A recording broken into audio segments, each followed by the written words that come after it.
Queridos, paz de Cristo a todos. Por gentileza, aproveitando que você está de pé, abra sua Bíblia em Atos, capítulo de número 4. Eu quero ler alguns versículos da palavra nessa noite, e eu vou ler um texto um pouquinho mais extenso, porque ele também é um texto explicativo. Atos dos Apóstolos, capítulo de número 4, a partir do versículo de número 36.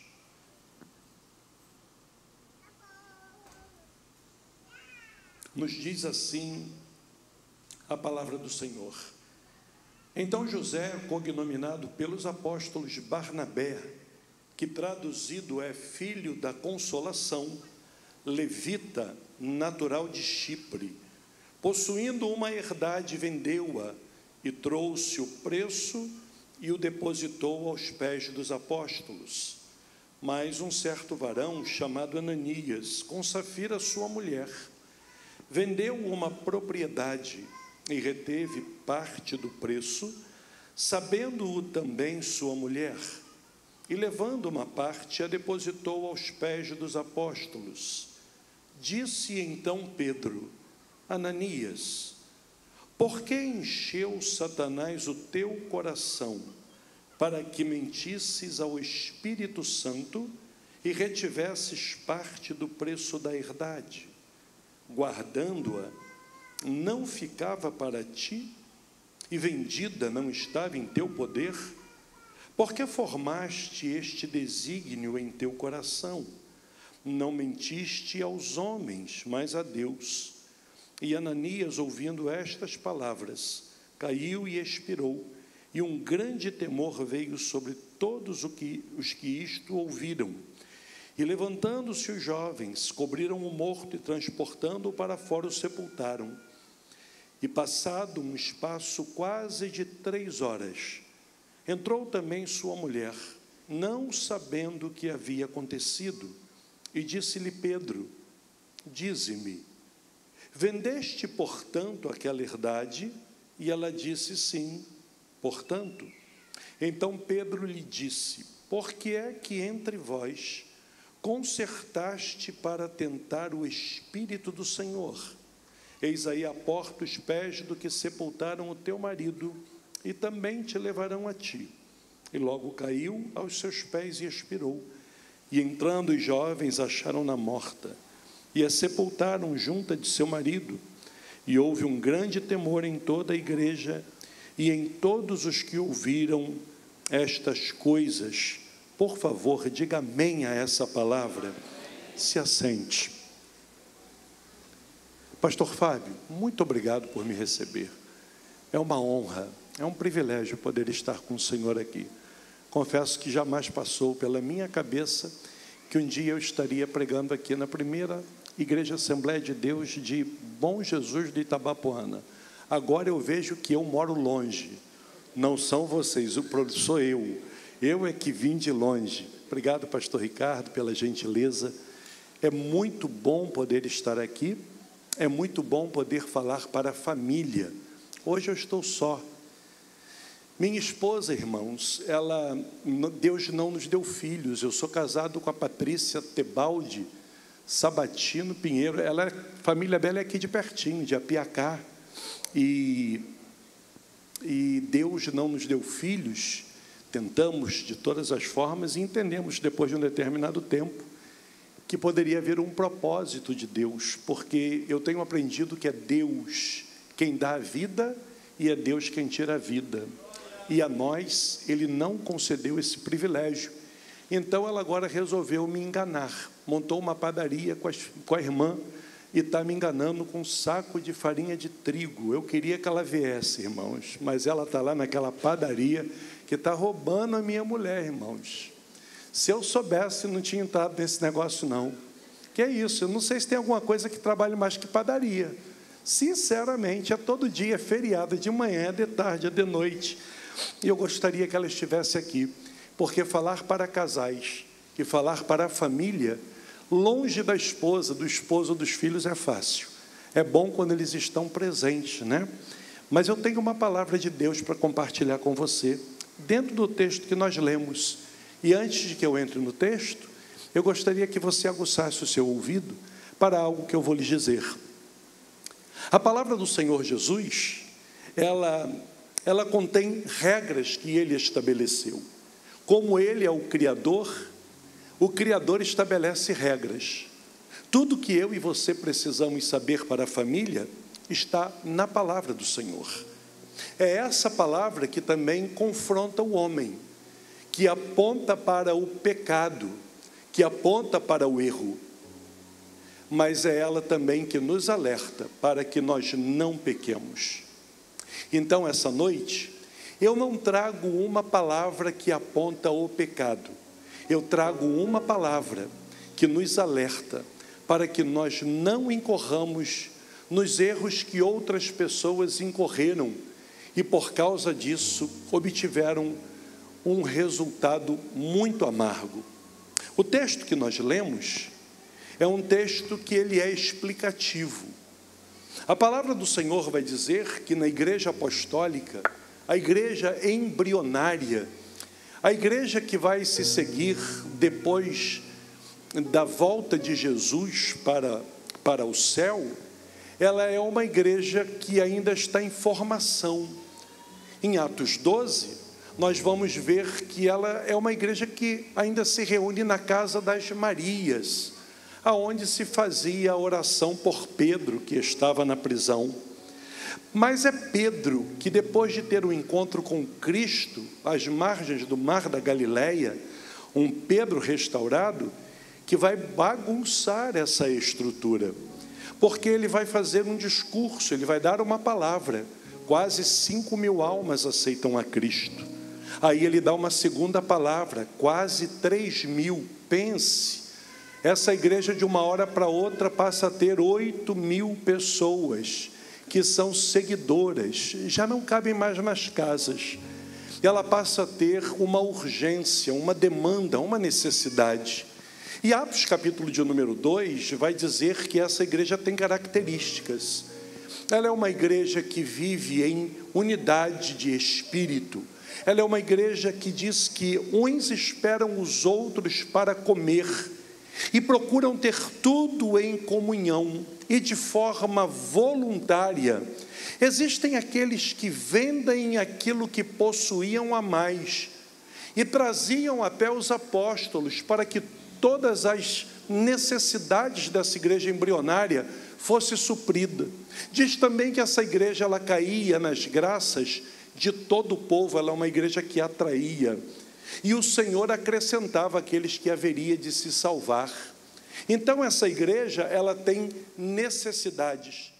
E algumas pessoas pegavam alguma coisa que possuíam, uma propriedade, vendiam e depositavam aos pés dos apóstolos, para que estes administrassem aquele recurso e aquela comunidade fosse suprida das suas necessidades, pelo menos as mais básicas, naquele momento de expansão. A palavra do Senhor vai dizer que Barnabé, ele tendo uma propriedade, faz isso, traz o valor e entrega aos discípulos. No momento seguinte, quando entramos em Atos capítulo de número 5, um casal, Ananias e Safira, também vai fazer a mesma coisa. Vão vender uma propriedade, vão trazer uma parte do dinheiro, e aqui vai residir o problema. Vamos supor que eles tenham vendido essa propriedade por 100 dinheiros. Eles trouxeram 90, 80, 70, 50 dinheiros, não sabemos quanto. Eles poderiam ter feito isso, não haveria problema. Todavia, eles deram uma oferta mentirosa, porque eles venderam por um determinado valor, retiveram uma parte, e daquilo que sobrou, eles disseram que era a totalidade. Ou seja, venderam por 100 dinheiros, retiveram 30 ou 40 dinheiros, e disseram para os apóstolos: nós vendemos por 60 dinheiros. Está tudo aqui, mas não era tudo. quando eu olho para esse texto, eu vejo uma coisa muito dura, que a mentira pode trazer para dentro do nosso lar. Queridos, manter uma família não é nada fácil. Manter um casamento não é nada fácil. Precisa de comunicação, você precisa ceder, precisa de proteção, precisa de confiança, precisa de tantas coisas. Como é difícil manter um casamento, manter uma família, passar valores nesse tempo, dar dignidade para a tua casa. Eu vejo um casal que conseguem destruir uma família no prazo de 3 horas, por causa do engano, por causa da mentira. Pastor, o senhor veio de tão longe para dizer que tem mentira? Não, eu venho de tão longe para dizer, nunca deixem que ela entre. Por mais atraente que seja, nunca deixe que ela entre. Não, não, não. Nós somos da luz. Nós somos da luz. Sabe por quê, queridos? O texto vai dizer que mesmo eles tendo trazido o valor e colocado aos pés dos apóstolos, Pedro vai dizer, vocês não estão mentindo para mim, vocês estão mentindo para o Espírito Santo. A gente não mente para a igreja, a gente mente para o dono da igreja. A gente não engana as pessoas, nós enganamos aquele que mora dentro de nós e ele não se deixa enganar. Quando eu olho para esse texto, eu vejo algumas coisas que aconteceram, porque toda queda, ela tem etapas. Não é de repente, não é de uma hora para outra. Quando eu olho para o texto, eu vejo que esse casal aparentemente não pediu conselho, não pediram uma direção. Em nenhum momento nós vamos encontrar no livro de Atos alguém dizendo para Ananias e Safira, vocês precisam vender aquela casa. Em nenhum momento no livro de Atos nós vamos encontrar Ananias ou Safira indo até os apóstolos e pedindo uma orientação. Temos uma casa e gostaríamos de vender, todavia eu tenho alguma coisa para sanar, eu tenho uma dívida pendente, eu tenho um projeto para encaminhar, eu tenho um tratamento de saúde para fazer e eu não tenho como dar tudo, como muitas pessoas estão fazendo. Será que é válido eu dar apenas uma parte? Esse casal não ouvia conselhos, e isso é um perigo, porque a Bíblia vai dizer que quem se isola busca os seus próprios interesses. Graças a Deus que você está numa igreja que tem uma equipe de pastores. Peça direção, peça oração, peça um conselho. Você não é obrigado a seguir, mas ouça a voz da experiência. Procure primeiro uma direção. Queridos, deixa eu dizer uma coisa para vocês.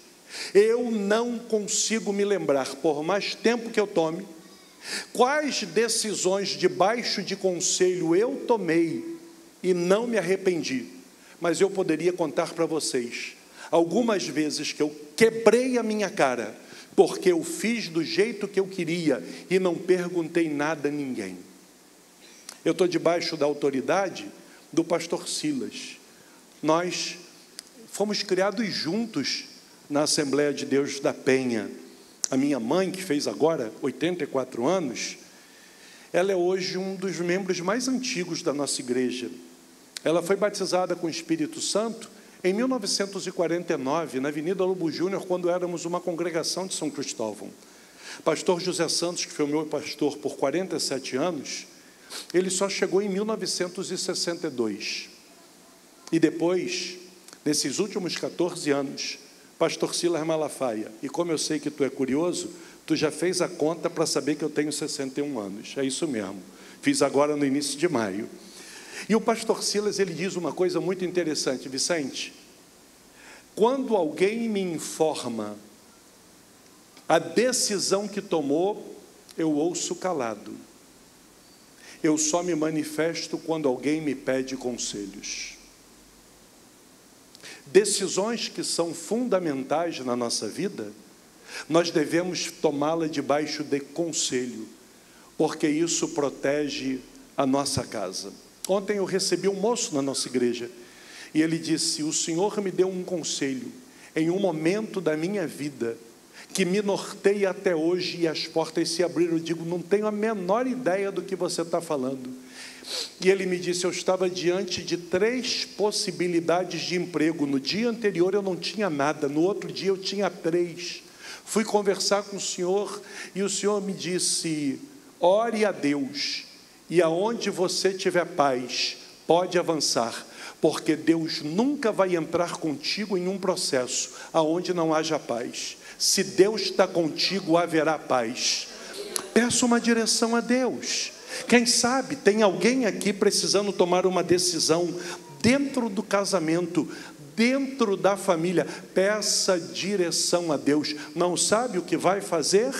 Pergunte ao pastor, peça um conselho, peça oração.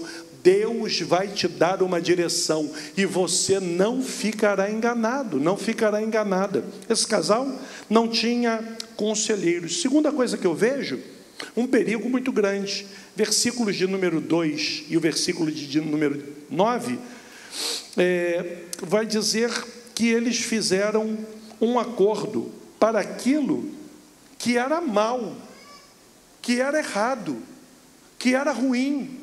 Deixa-me te falar uma coisa, queridos.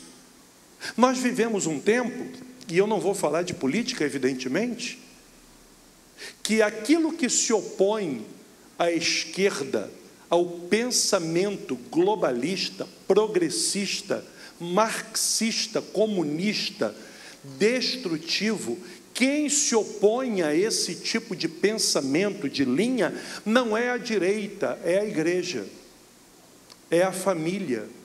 Então, eu e você como igreja, e eu e você como famílias, somos os próximos inimigos a serem vencidos. Somos nós. Então, os parâmetros dessa sociedade não servem para mim nem para você, pastor, mas está todo mundo fazendo. E aí eu vou deixar para você uma palavra de Dona Helena, minha mãe: você não é todo mundo. Mãe, mas todo mundo tem, você não é todo mundo. Mãe, mas todo mundo vai, você não é todo mundo. Mãe, mas todo mundo está querendo, mas você não é todo mundo. Mas pastor, em Bom Jesus do Itabapoana, Carangola e adjacências, todo mundo faz, só que você não é nem daqui, tu é do céu, tu está só de passagem. O que vale para essa sociedade não vale para você, não vale para mim. Hoje nós estamos cultuando aqui, e pode ser que no domingo a gente se encontre no céu. Então as regras dessa sociedade não servem nem para mim, nem para você. Ah, queridos, deixa eu te dizer uma coisa. Quando eu olho para a palavra do Senhor, eu vejo Sansão saindo da direção dos pais, porque Sansão, ele é uma pessoa que na Bíblia Sagrada você não vê ele fazer nenhum tipo de amizade. Se você me der o nome de um amigo de Sansão, eu pago o teu refrigerante. E nem aceita conselho dos pais. E quem não faz isso, não tem amigos ou não tem conselho, ele vai procurar os inimigos. Sai um leão, e a Bíblia diz que ele fende o leão com as mãos, ele rasga o leão, ele é forte. O Espírito Santo o toma e joga aquela carcaça na beira do caminho. Ele volta um tempo depois, e ele descobre que na carcaça do leão havia uma colmeia de mel, uma colmeia. Então, mesmo ele sendo nazireu e não podendo tocar em coisa morta, ele vai, pega o mel e ainda leva para distribuir. Desde os dias de Sansão, que o nosso inimigo, ele é especialista em embrulhar coisas mortas com mel. Parece que é bom, mas é pecado. Parece que presta, mas está estragado. Parece que a aparência é boa. Deixa eu te dizer uma coisa: a aparência do fruto no jardim do Éden também era boa para se comer, mas o produto final foi amargo. Livro de Provérbios vai dizer com relação ao adultério, que na boca ele é doce como mel, mas depois que desce não dá mais tempo, ele amarga como fel. O problema é que a gente só descobre isso quando é tarde demais. Que tipos de acordos nós temos feito nesse tempo com a nossa casa?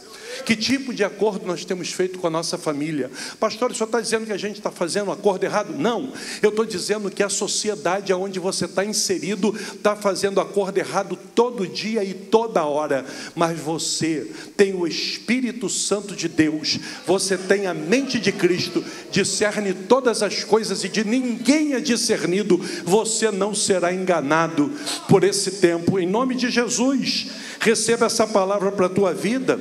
Terceira coisa que eu vejo nesse texto, está no versículo de número 3. Diz a palavra: e disse Pedro a Ananias: porque encheu Satanás o teu coração? Olha, eu vi aqui hoje nós orarmos pela minha classe, pelos homens. Você é o sacerdote do seu lar. Você é o parâmetro da tua casa. Eu falei para o pastor José Santos: eu não aprendi a gostar de trabalho nem a ter caráter com o Senhor. Eu aprendi com meu pai, que era de uma família de kardecistas e aceitou a Cristo no leito de morte. Pai, marido, você é modelo para o teu lar. Você é modelo para a tua casa. Compreenda uma coisa: esse processo de valorização da figura da mulher não tem nada a ver com o valor que você, mulher, tem. Não tem nada a ver.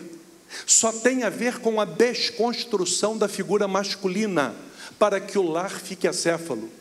Quem te dá valor não é essa sociedade. Mulher, você que está aqui essa noite, quem te deu valor foi Deus. Ouça, é Ele que vai no jardim. Sabe que jardim? O jardim perfeito, perfeito. Ele encontra com Adão, perfeito, e ele tem uma conversa perfeita, e ele olha e diz assim: todos os animais têm uma fêmea que lhe corresponda, o homem está só. Sabe o que Deus está dizendo?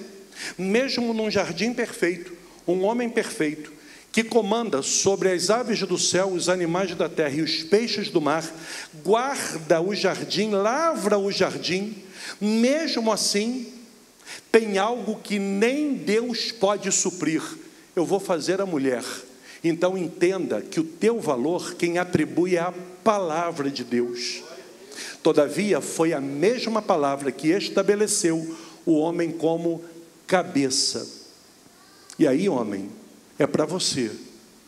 Aqui, Pedro vai fazer uma pergunta: ei, Ananias, quem foi que te deu a ideia de entregar a chave do teu coração na mão de Satanás?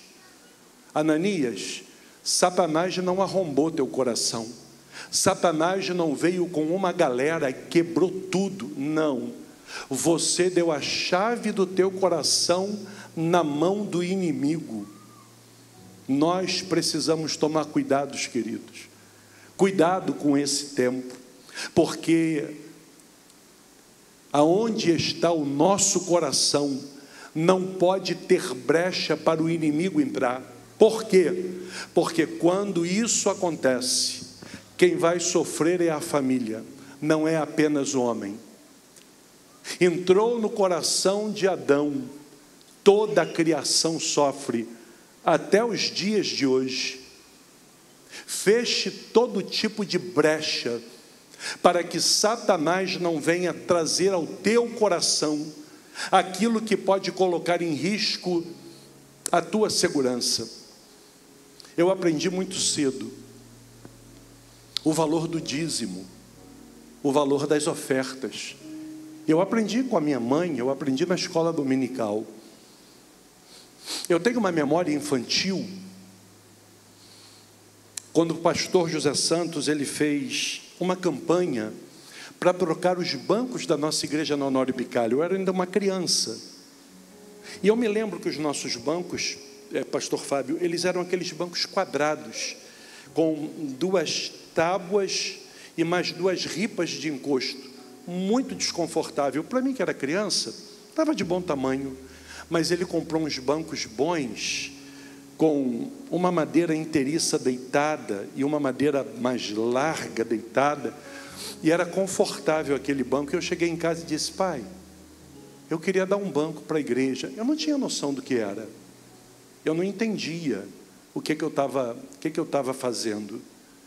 Mas o meu pai falou com a minha mãe: vê lá, Helena, como é que é isso, para ele poder dar esse banco aí para a igreja. E eu não me lembro de eu falando isso com meu pai, mas eu me lembro de eu entrando na igreja e dizendo: mãe, qual foi o banco que eu dei? Eu queria saber, foi esse aqui? Foi aquele? O que eu semeei aqui nessa igreja? O que eu coloquei como um marco? Eu ainda não entendia, eu não compreendia, mas eu já tinha aprendido noções de liberalidade, noções de fidelidade. E ainda hoje, quando eu entrego o meu dízimo, quando eu participo da campanha de sacrifício, nosso pastor, ele faz 3 campanhas ao longo do ano, uma no mês de abril, uma no mês de agosto, uma no mês de dezembro. E aí eu combino com a minha esposa, nós participamos da campanha, e quando eu faço a conclusão da campanha, quando eu entrego o meu dízimo, eu digo para ela: continue sonhando, e sonhe muito alto, porque entre a realização dos teus sonhos e o momento que nós estamos vivendo, só existe o tempo de Deus. Você nunca será impedida por causa da minha infidelidade. Quando eu fecho a porta do meu coração para o inimigo, para os conselhos errados dessa sociedade, eu estou protegendo a minha esposa, eu estou protegendo os filhos, eu estou protegendo o ambiente do lar. Esse homem, ele deu a chave do seu coração na mão do inimigo. Versículo de número 2, eu vejo uma quarta coisa que eles fizeram de errado. Diz a palavra que eles retiveram parte do preço, sabendo também sua mulher, e levaram uma parte, e a depositou aos pés dos apóstolos. Aqui eu vejo que eles inverteram um conceito bíblico. Deus é um Deus que trabalha com princípios de legalidade. A Bíblia Sagrada nos ensina que o dízimo deve ser primícia, e primícia, na Bíblia Sagrada, não é o primeiro fruto da colheita. Primícia é aquilo que se colhe no dia anterior ao primeiro dia da colheita. Vamos começar a colher quando? Quinta-feira. Então, na quarta-feira, nós vamos colher apenas aquilo que nós vamos dar como dízimo. E a partir de quinta-feira, nós vamos colher para nós podermos negociar e para vender. Nós precisamos entender que Deus trabalha com princípios, e eles inverteram. Ao invés de dar a primícia e ficar com aquilo que sobejou, eles deram sobra e retiveram a primícia. Eles conseguiram transformar aquilo que deveria ser fator de bênção em fator de maldição. Porque nós vimos aqui, dito para Ananias e dito para Safira: porque tentastes ao Espírito Santo. O que vocês combinaram de dar um preço errado para nós, não é mentira para nós homens, mas é mentira para Deus, porque nós administramos, mas vocês estão dando para o único que pode recompensar. Pastor Fábio, a igreja aqui em Bom Jesus do Itabapoana não tem o poder de te prometer e fazer na tua vida aquilo que a tua semente tem quando ela é entregue como forma de honra nas mãos do Senhor. Não tem homem que possa fazer com que a tua semente prospere da forma que Deus faz prosperar. Então o engano, ele não está na esfera humana, mas o engano está na esfera divina. Eles retiveram a melhor parte, deram o resto para Deus. E deixa eu te dizer uma coisa: na nossa matemática, zero não se multiplica. O zero não se multiplica. Mas na matemática de Deus, o zero ou nada se multiplica. Quando eu dou nada, eu vou colher frutos de nada. Quando eu dou resto, eu vou colher frutos de resto. lá no Rio, existem bairros que têm o que nós chamamos de lixões, grandes propriedades que vão jogando um monte de lixo a céu aberto. E eu gosto de pensar que houve um tempo em que aquela propriedade não era assim. Só que alguém chegou e jogou um caixote, alguém botou um pneu velho, alguém jogou uma carcaça de geladeira, alguém jogou um cachorro morto, alguém jogou um resto de obra, e foi crescendo todo o lixão. Um dia foi apenas um punhado de lixo. Nós não devemos multiplicar resto. Se você quer colher o que nunca colheu, precisa plantar o que nunca plantou. Dê o melhor para Deus. Sempre dê o melhor. Pastor, o que é o melhor? É tudo? Não, o melhor é o melhor. O melhor é aquilo que tem valor para você. Deixa eu te dizer uma coisa. A oferta tem a ver com o ofertante. Quando nós damos para Deus, o que se dá para quem não tem falta de nada? Será que passou pela minha cabeça que quando eu peguei uma oferta e coloquei na salva, eu consegui ajudar o trono de Deus? Ele ainda é o dono de todo o ouro e de toda a prata. Ele não precisa do meu nem do teu dinheiro. Então, quando eu estou ofertando, eu estou tributando honra. Quando eu dou alguma coisa para quem nada precisa, eu estou honrando.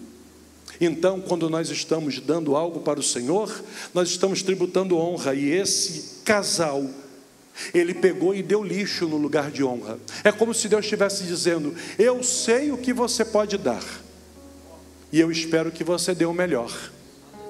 A Bíblia vai dizer que quando Davi ele vai reunir recursos para a construção do templo, o texto de 1 Crônicas 29 vai dizer que houve ouro para as obras de ouro, prata para as obras de prata, bronze para as obras de bronze, madeira e pedras preciosas para obras de madeira, de pedras preciosas, e assim sucessivamente. Ou seja, quem tinha ouro deu ouro, quem tinha prata deu prata. Deus nunca vai pedir de quem tem madeira que dê ouro, mas Ele não vai aceitar pedra preciosa de quem Ele deu ouro. Deus sabe o que nós podemos dar e espera receber o melhor de nós. Sabe por quê, queridos?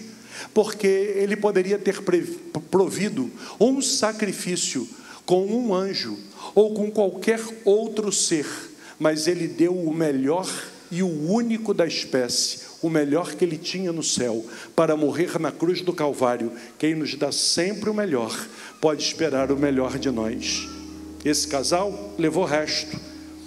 E aqui no versículo 8 eu vejo um erro cometido por Safira. E disse-lhe Pedro: dize-me, vendeste portanto aquela herdade? Ela disse: sim, portanto. Ela teve uma oportunidade de arrependimento, mas ela não se arrependeu. E aí na cabeça do pregador fica aquela ideia de, se ela tivesse falado a verdade: não, Pedro, não, apóstolo, não, meu senhor. Na verdade, esse valor aí que o senhor mencionou foi o que eu combinei com o meu marido de dizer para o senhor, mas isso não é a verdade. A verdade é que foram tantos dinheiro. Ela teria ficado viúva, mas não teria morrido junto com o seu marido. É muito ruim quando nós temos uma oportunidade de arrependimento e nós não aproveitamos. Eu estou falando para a família. Quem sabe hoje não é o dia de pedir perdão e liberar perdão. Não custa nada. Peça perdão. Isso não faz de você mais fraco. Isso não faz de você mais fraca. Por que às vezes insistir numa luta surda que está drenando a alegria e a energia de dentro da casa? Queridos, eu gosto de pensar que se casamento fosse um jogo, é o único jogo em que todos ganham ou todos perdem. Nunca haverá um vencedor e um perdedor no casamento. Ou marido e mulher ganham, ou marido e mulher perdem. Se é perdão que precisa, perdoe. Pastor, é porque eu não estou sentindo. Quem foi que te disse que perdão tem a ver com sentimento? Perdão tem a ver com razão. Simplesmente libere. Perdão é uma escolha.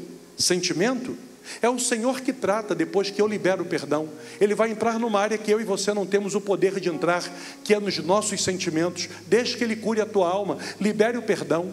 Bota Satanás para fora da casa. e restaure o ambiente do lar, o ambiente do matrimônio, da família. Essa mulher teve uma oportunidade e não aproveitou. Queridos, eu fui um garoto criado na rua, na igreja, mas na rua, no subúrbio do Rio de Janeiro, num bairro do lado da Penha, onde fica a nossa igreja, um bairro chamado Braz de Pina, um bairro residencial. Eu cresci com os meus colegas na rua, fazendo coisas de garoto. Soltava pipa, jogava bola. Naquele tempo, pastor Fábio, nosso pastor já era um homem à frente do seu tempo. Ele não importava que a gente fizesse isso. Tinha umas igrejas perto que cortava a cabeça da gurizada, né? Mas ele deixava. A gente jogava uma bola, a gente soltava pipa, a gente jogava ping-pong, a gente fazia coisas de garoto. E teve um dia que eu desci para jogar uma pelada de rua com os meus colegas, e eu não me lembro se eu estava calçado ou descalço. Eu não me lembro se eu estava com camisa ou sem camisa. Era a última vez que eu ia jogar bola na minha rua com os meus colegas, porque depois a vida me levaria por outros caminhos. Mas eu não guardei com que roupa eu estava, porque eu não sabia que era a última vez. Um dia eu peguei meu rolo de linha, peguei a minha pipa, coloquei no alto, e eu não me lembro se depois de soltar pipa, eu dei o meu rolo para um garoto menor, eu dei a pipa ou as pipas para algum outro menino, eu não me lembro, porque quando eu peguei aquela pipa e coloquei no alto, eu não sabia que era a última vez que eu iria soltar uma pipa. Teve um dia que nós armamos a mesa de ping-pong na frente da minha casa, onde tinha uma mangueira muito frondosa, já não existe mais. A casa está fechada, está para venda, e a mangueira morreu há algum tempo atrás, nós a arrancamos, mas ela dava uma sombra muito frondosa. E nas férias, nos dias de calor, eu me reunia com os meus colegas ali na frente da minha casa, e nós jogávamos ping-pong o dia inteiro. E um dia nós armamos a mesa, pela última vez. Eu não me lembro quem brincou, não tiramos uma foto, eu não sabia que era a última vez. Às vezes nós deixamos para amanhã um pedido de perdão, sem saber se nós vamos ver o amanhã. Às vezes nós postergamos para o mês de junho aquilo que nós não vamos ter tempo de chegar no mês de junho para fazer. Se Deus está colocando essa palavra hoje na minha boca para compartilhar com vocês, hoje é o dia. Desligue a televisão, chame quem você tiver que chamar, peça perdão, conserte, abrace. Ah, mas meu pai não me abraçava, meu avô não me abraçava. Em você começa um novo tempo, vai começar a abraçar. Mas eu estou sem graça, pastor, porque a gente já tem 20, 30 anos de casado, nunca abraçou. Comece hoje, não é tarde, é melhor fazer agora. Queridos, no ofício pastoral a gente tem que fazer tanto sepultamento. E eu costumo dizer para as pessoas que muitas das vezes estão cercando o caixão, que nós vivamos com saudade e não com remorso. Caixão não é lugar de pedir perdão. Caixão não é lugar de fazer conserto. Consertos nós fazemos em vida. Hoje é o dia de dizer que você ama. Hoje é o dia de você abraçar. Hoje é o dia de você pedir perdão. Hoje é o dia de você liberar perdão. Essa mulher teve uma oportunidade e ela não aproveitou, e por causa disso transformaram aquilo que deveria ser bênção em maldição. Mas eu não quero terminar essa palavra desse jeito, não. Depois que esse erro ele é expurgado, algumas coisas vão acontecer naquela igreja, e eu quero ser profeta para a tua vida nessa noite, que se você não permitir que os erros que esse casal cometeram, ele entre na tua casa, eu volto a dizer, não tem esse erro na tua casa nem na tua vida, mas ao impedir que ele entre, aquilo que aconteceu na igreja, depois que o erro foi expurgado, vai acontecer na tua casa também. Você quer receber essa palavra? Então, coloca a tua Bíblia no teu colo, abre a tua mão. Eu vou liberar aqui algumas palavras, e quando eu disser receba, se você é da igreja, faz isso, pastor, faz. Aí você diga, olha, é para mim, é para minha casa, é para minha família.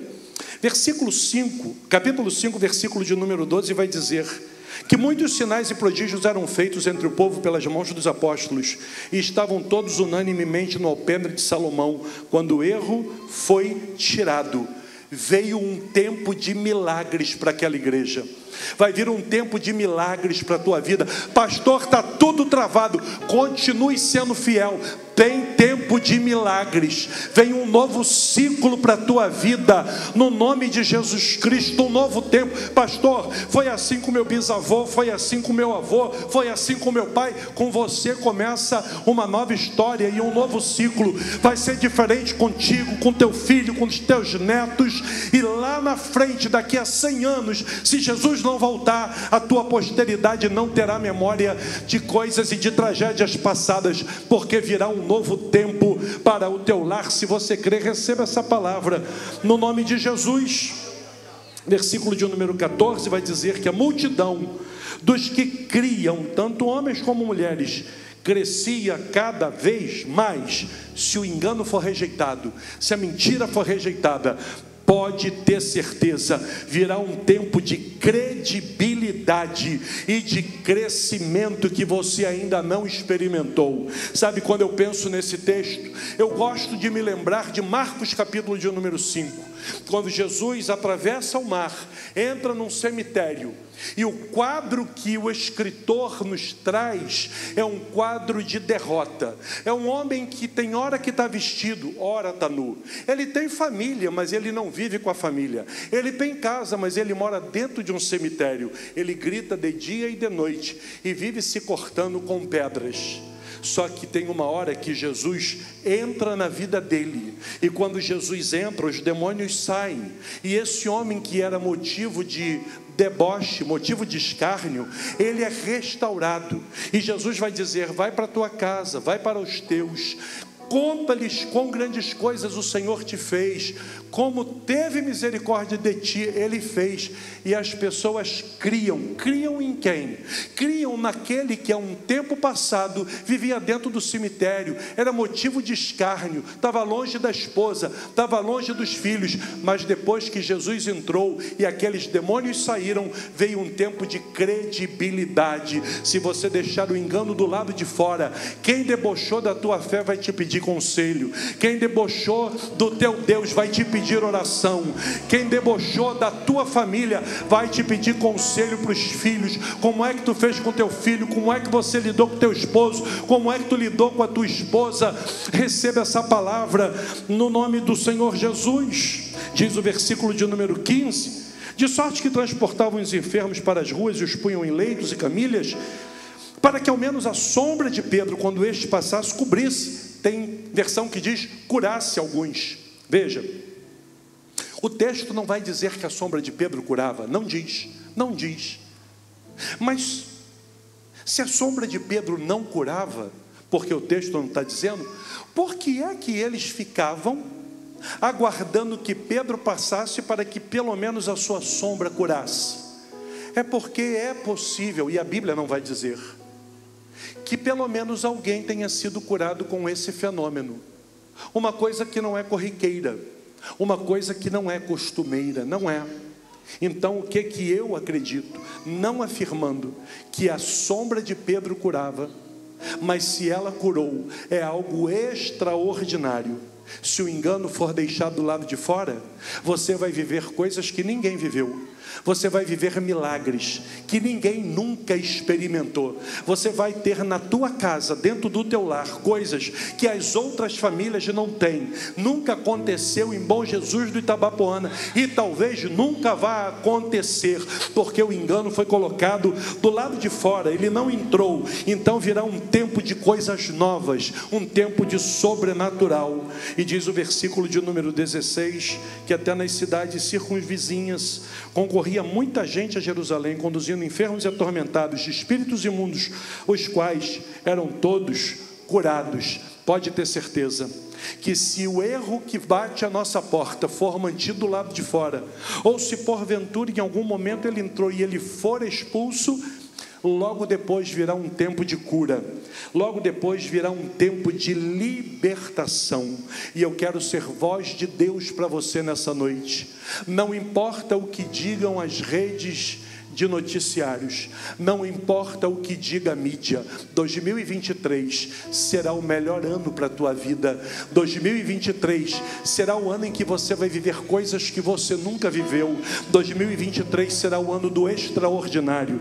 2023 será o ano da virada da chave para o teu matrimônio e para a tua família, no nome do Senhor Jesus. Pastor, é que eu estou vivendo um momento de angústia tão grande, um momento está tudo travado. É o teu presente mentindo acerca do teu futuro. Vai acontecer na tua casa. A palavra que esses homens de Deus têm liberado sobre essa igreja, a voz profética que tem saído do altar e que tem coberto a tua vida. Quando um pastor começa a orar, os outros descem, impõem as mãos sobre crianças, sobre mulheres, sobre jovens, sobre homens. No mundo espiritual alguma coisa acontece. Teu casamento não vai se perder, a tua família não será destruída. A exemplo de Noé, é possível que você não ganhe ninguém da tua rua, ninguém do teu trabalho para Jesus, mas você não vai perder ninguém para o diabo. Tu vai entrar no céu com toda a tua casa. Deus abençoe a tua vida, Deus abençoe a tua família, Deus abençoe o teu matrimônio, no nome de Jesus. Pastor, está no meu horário, pode fazer um apelo? Fica de pé, por gentileza. Eu gostaria de fazer uma oração nessa noite por duas classes de pessoas. Pastor, o senhor vai fazer apelo? Vou. Mas o senhor não falou de cruz, de inferno. Mas não preciso. Porque quem convence o homem da justiça, do pecado e do juízo é o Espírito Santo de Deus. Se nós tivermos alguém hoje para Jesus, não foi por causa da palavra que eu preguei, mas por causa da ação do Espírito Santo de Deus. Então eu quero orar por você que entrou aqui nessa noite e você ainda não tomou uma decisão por Cristo. Pastor, o que é isso? Eu te explico. Romanos capítulo de número 10, versículos 32 e 33, vai dizer que todos aqueles que confessarem Jesus diante dos homens, um dia, Jesus também o confessará diante do Pai que está nos céus. Todos aqueles que negarem Jesus diante dos homens, um dia, Jesus também o negará diante do Pai. Então eu quero orar por você que entrou aqui nessa noite e ainda não confessou Cristo como autor e Senhor da sua vida. Pastor, o que é que vai mudar a minha vida aqui na terra? Olha, eu não posso te dizer, porque Jesus trabalha de uma forma diferente na vida de cada ser humano. Mas uma coisa eu posso garantir para você: o problema não é viver sem Jesus. Até dá para viver. O problema é morrer sem Ele. Porque na eternidade, você só entra pela porta, e a porta é Cristo. Não dá para pular muro no céu. Cristo é o único caminho. Se você ainda não entregou a sua vida nas mãos de Jesus, eu gostaria de te conhecer e orar por você. Pastor, o senhor está me convidando para ser membro dessa igreja? Não. Não. O senhor está me convidando para ser dessa religião? Não, a gente não falou de religião, até porque essa igreja, ela não tem uma religião, ela tem um modelo de vida. Nós somos cristãos, modelo de vida de Cristo. Nós não estamos presos a isso. Eu estou te oferecendo uma oração para que teus pecados sejam perdoados e o teu nome seja escrito no livro da vida. E se Jesus voltar ainda hoje, você vai morar no céu conosco. Se a morte nos alcançar em alguma dessas ruas, a gente vai morar junto no céu. Quero orar por você, ou por você que entrou aqui, e aí uma linguagem que você entende, e você está afastado dos caminhos do Senhor, você está caída da graça. Você está aqui hoje, você um dia cantou, você pregou, você tocou, você fez peça de teatro, você serviu na cantina, na portaria, deu aula para criança, e hoje você está longe da casa do Pai. Você entende a linguagem que eu estou falando? Você está aqui porque você sentiu saudade da casa do Pai. A exemplo do pródigo, tu pensou que o melhor que tu podia ter do Pai era a herança para gastar com seus amigos, mas quando você viu que aquilo que você julgava ser liberdade, na verdade era tristeza, você se lembrou: só tem alegria na casa do Pai. Só tem comida na casa do Pai. Só tem fartura e paz na casa do Pai. Hoje você está aqui. Foi o Senhor que te trouxe. Eu te pergunto, quanto tempo ainda você quer perder longe da presença do Senhor? Se temos alguém para o Senhor Jesus, peça licença. Chega aqui diante do altar. Eu gostaria de orar por você.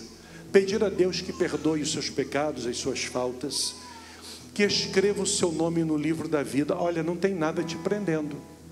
Como diz a garotada lá no Rio, aqui o ambiente está todo dominado. Aqui é a casa do maior, que é Deus. Ele está na casa. Então está tudo dominado. Você é livre para sair do seu lugar e receber essa oração. Porque você nunca vai poder dizer que você não teve uma oportunidade. Temos alguém para o Senhor Jesus? Temos alguém? Que o Senhor te abençoe, que o Senhor te guarde, que Deus te prospere, no nome do Senhor. Deus, em nome de Jesus, nós estamos encerrando esta reunião. Não o culto, Senhor, porque o culto a gente vai levar com a gente para casa. A nossa vida é para louvor e honra do Teu nome. As luzes do templo se apagam, mas a luz de Jesus em nós não se apagará. O templo vai se fechar, mas nós continuaremos na Tua presença. E nós levaremos o culto para casa. E nós prometemos diante do Senhor, nós não combinaremos de fazer aquilo que não Te agrada. Toma cada família nas Tuas mãos. Estamos juntos em família agora, e nós Te louvamos, Senhor. Ó Deus, aqueles, ó Deus, que estão longe, traga-os para perto. Aqueles que estão enfermos, alcance-os. Os que estão nas redes sociais, os pedidos de oração recebidos nas redes sociais, alcance cada um deles. Os pedidos colocados diante do Teu altar, tudo nós colocamos diante do Senhor. Deus, que esta palavra fique no nosso coração. Obrigado pela vida do pastor Vicente. Obrigado pela reunião que tivemos. Obrigado por Tua presença conosco. Ó Deus, e da mesma forma que o Senhor nos trouxe, leva-nos em paz até os nossos lares. Ó Deus, que a bênção esteja sobre nós. Ó Deus, sobre os filhos dos Teus filhos, sobre a casa do Teu povo. Senhor, que nós possamos viver, ó Deus, para Ti, glorificando o Teu nome. Deus, em nome de Jesus, muito gratos somos pelo culto que o Senhor nos deu, pelos amigos que conosco cultuaram nesta noite. E que o Senhor esteja conosco em todo o tempo. É a nossa oração, no nome que está acima de todo nome, o nome de Jesus. Amém. Pastor Tony, vem impetrar a bênção apostólica sobre nós. Estenda a sua mão para frente. Que o amor de Deus, nosso Pai, a graça salvadora do nosso Senhor Jesus Cristo, e as doces e maravilhosas consolações do Espírito Santo do Senhor seja com o povo de Deus essa noite, e com todo o povo de Deus espalhado sobre toda a face da terra, hoje e para todo sempre. Amém e amém, Senhor.